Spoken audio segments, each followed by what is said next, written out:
Seca calma.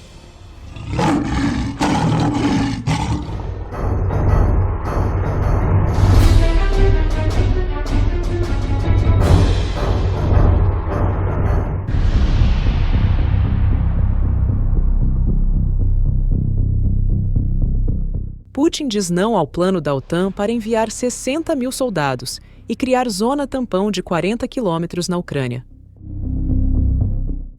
Autoridades militares e diplomatas na Europa estão conversando sobre a possibilidade de criar uma zona de segurança, conhecida como Zona Tampão, como parte de um possível acordo de paz entre a Rússia e a Ucrânia.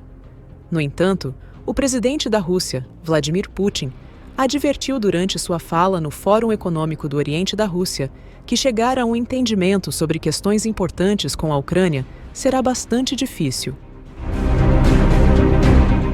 Даже несмотря на то, что каждая страна имеет право выбора обеспечения своей собственной безопасности, но без оглядки на безопасность самой России такие вопросы не решаются, потому что есть общее правило, выраженное и записанное в европейские документы.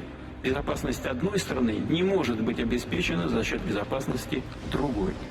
Os principais diplomatas europeus estão planejando bloquear uma faixa de terra no lado ucraniano para formar essa zona desmilitarizada, que teria cerca de 40 quilômetros de extensão.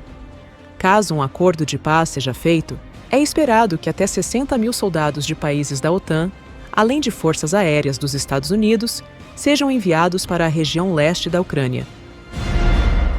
Isso porque seriam necessários muitos soldados para reforçar essa zona tampão e protegê-la, o que provavelmente aumentaria o número de tropas ocidentais presentes na região.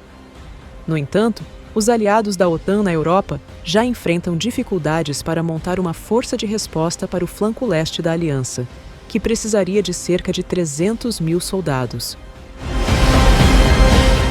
Além disso, qualquer missão de paz na Ucrânia envolveria um trabalho duplo para as tropas: proteger o território e, ao mesmo tempo, treinar os militares ucranianos. Acredita-se que Putin tenha rejeitado um plano assim para a Ucrânia, porque acha que isso poderia colocar a segurança da Rússia em risco. Isso porque soldados do Reino Unido, França e outros países da OTAN poderiam ficar posicionados ao longo da zona de guerra no leste da Ucrânia, bem perto das áreas anexadas por Moscou e mais próximas das fronteiras russas. Dessa forma, os principais sistemas de armas de médio e longo alcance dos países ocidentais, como os sistemas HIMARS dos Estados Unidos, poderiam atingir grandes regiões estratégicas dentro do território russo, devido ao seu alcance operacional.